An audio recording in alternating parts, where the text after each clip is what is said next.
Alright, it is now raid week in MCOC, and this is the first ever raid week that we've ever played before, and honestly, so far, I like what I see. Of course, there are problems with it already, like, for example, in the later bosses, the block damage is just insane, and some of the fights are just beyond challenging with, like, the current attack ratings and the pierce values, but the design of it is just so pretty. Like right here, you have the Maestro, you had Kang, you had Thanos, you just have all the big bad bosses, and it's just such a fun time. And how this works is you get a role, right? And for me, I am Vanguard, so I picked Titania because she is a very good Vanguard character. So once you get your role, you pick your role boost, which here I picked the weakness one because Titania does have weaknesses in her base kit, and she gets a massive benefit from debuffs being applied to the opponent. Now also, in the fight that you do, you will get like these in-fight missions, right? From either Thanos, Kang, or Maestro. And if you complete those missions, you get like these role charges, and that is for the next person to go into that boss fight. So that's why it's important to just communicate with your battle group and like the group of 3 that you go with for the raid, because yeah, communication is key in this game mode. But here's my first raid fight. We have this Kang boss. I am in the middle path, so I get Kang first, then Maestro, then Thanos, and honestly, I feel like the easiest one is Kang because his like mission doesn't require any blocking of sorts, and blocking is kind of important for the Maestro and Thanos fight, and the higher those like bosses get, the more annoying they are with the block damage. And like if your final boss is Maestro, then I am so sorry because the pierce is just insane for him, and he is all about like baiting out heavy attacks, so you have to block to get that going, right? So yeah, it is just such a rough time, and I feel like one of the biggest complaints already is the fact that the block damage is just way too much sometimes. So I feel like we will see a nerf in like the pierce potency, at least we should anyway, because yeah, it's insane so far. But the first matchup that you do is always like the driest one because nothing's ramped up. You're just trying to build some charges for the future fights. So yeah, this first Kang matchup is pretty slow, but the whole gist of this fight is to just do light ending combos and then switch to medium ending combos and then just keep on going back and forth. Once you do that, you're just in a perfect spot, and this Kang becomes pretty much a joke. Honestly, this guy is the easiest boss of the 3, so if Kang is your final boss, congrats, because I think he is the easiest boss. So I'm kind of upset that in my like group he is the first boss because I want to save him for last, because like my final boss is Thanos, and with the pierce being like so much, one of the missions is to block, right? And if you block, you get like the charges. Now with like 5 pierce, a single parry is like almost 20,000 damage or something like that. It's really bad. So yeah, that's why it's pretty like dangerous to have Thanos or Maestro as your final boss. But this fight is going pretty good so far. Just trying to play it slow here. I knew I wasn't going to get like the full 10% in this try because I just didn't have any charges going into it. I was the first one to like do anything, so I knew it was going to be like kind of slow, but the future fights are just really good. There I mess up for some reason. I'm like, okay, what am I supposed to do again? I just forgot mid-fight like what I was doing, and that's so silly, but you know what? We're still doing pretty good here. By the way, once they get like 5 of the Furies or the Pierce or the crit rate, they go like in this mode where they root you for your special attacks, or for their special attacks, sorry. So it becomes really annoying, especially for Maestro, because if you haven't fought the new Maestro, he roots you all the time, and it's like really annoying to deal with. So here I dropped the SP2, and yeah, the matchup is now over pretty much. He SP3s me. it's whatever. Like, it's way past the timeout, so this is just unnecessary. But hey, we just gotta watch this pretty cool animation. He drops those. It does 0 damage because the Haymaker is still one of the craziest abilities in the game. But yeah, so far so good. That was a nice first attempt. But now once you've done your fight, go to the store, go to potions, and on the right side of it, like on the right side of, the 2 raid potions, there is 2 of them for 1 gold per day. Buy that, and every single day you have 2 free attempts at the boss. So keep that in mind. You want to just buy those revives. The other ones aren't that worth it, but keep in mind, you can also use your AQ revives for raids. So if you have like the excess level 2 ones, for example, you can just use those. But also if you have like some healing potions from Alliance Quest, you can also use those. So yeah, you have a few options for sure, but also there are the ones for units, which honestly are kind of I wouldn't buy them unless you like really want to get the chest early, which me and my group did, so we did do that, which, you know what, it's just for fun, so it's fine. But there I dropped the SP2, and now we have some ramp, right? And once we're ramped, check out the damage output. 70,000 mediums and like so much red damage as well. It is honestly so crazy. Like, once you get going damage wise, you just do so much, honestly. But it seems like a ton, right? But like, he's not even going down health wise, but that's mainly because he has like 100 million plus health.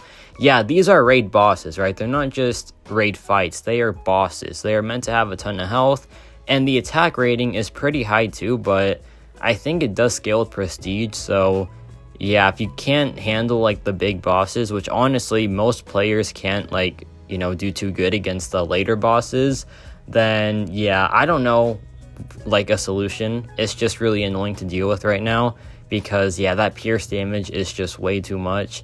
But yeah, so far so good. We've almost got to the cap already, which is pretty impressive because yeah, Titanius just crushing this fight. Here we dropped the SP2 again. Some nice red numbers there, like over 136,000. Really good stuff so far. And here I hit the damage cap, so he goes red, and yeah, the fight is now over. Pretty good try there for sure. And yeah, once you're ramped, it's just super fun to play this game mode. Like, the first fights are the most annoying because you have 0 ramp. It's like a regular fight pretty much with like your damage output. But once you get going, it is so satisfying to just like watch them melt with like your 100,000 mediums. I've seen some like 1 million damage hits from like Angela, which is insane. So yeah, it's such a fun time, man. I love raids, honestly. I love how like the craziest amount of damage output in the game seems like nothing because of the health pools of the raid bosses.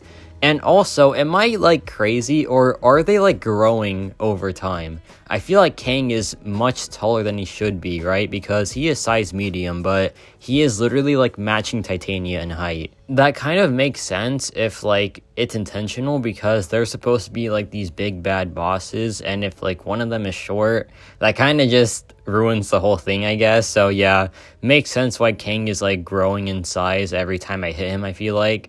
But we go back in, and we're just doing so much damage now. We dropped the SP2, 60,000 medium, of course, and yeah, some nice red numbers there too. 94,000 medium, and yeah, it's just really fun. There are like a lot of different options to use for raids, of course. Like in Vanguard, there's Iron Man, there's Silk, there's like some really good champions in it. For like Assault, there is Storm, who is just really good. There's also Storm X. In like Tactician, there is Gore. Don't know who else is like really good there. I just know Gore's in it. Oh yeah, Angela is really good there too.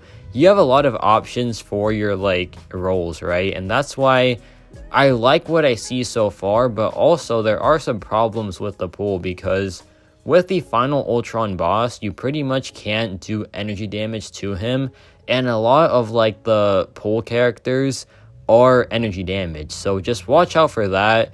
If you're like trying to plan a raid, just make sure to bring a physical damage dealer, or like someone that doesn't rely on bleeds or shocks and poisons and incinerate. So yeah, DOT characters are just not doing too well, but I think Gore's doing good, like, just in his boss lanes, I guess. But once you beat the boss, you get these treasures, right? And these treasures can have, like, tier 6, like I pulled right there. It can have Paragon crystals. It can have units straight up. It can also have Titan shards. And then a very, very, very rare chance at a 7-star Ultron. That's the main event, right? That's the big prize that I really want for sure, because exclusive 7 stars, yes please. I want that. I really do want that. I have 7-star Civil Warrior who cost me quite a few dollars, right? I have some other exclusive 7 stars. So I just want to keep the collection going. So yeah, please give me that 7-star Ultron. But yeah, now we have the Maestro fight. And this fight just isn't fun at all because Maestro has an annoying SP1, and also you have to like bait heavy attacks for him, but with the Pierce it becomes really, really hard to do. So yeah, it's just not too fun of a fight.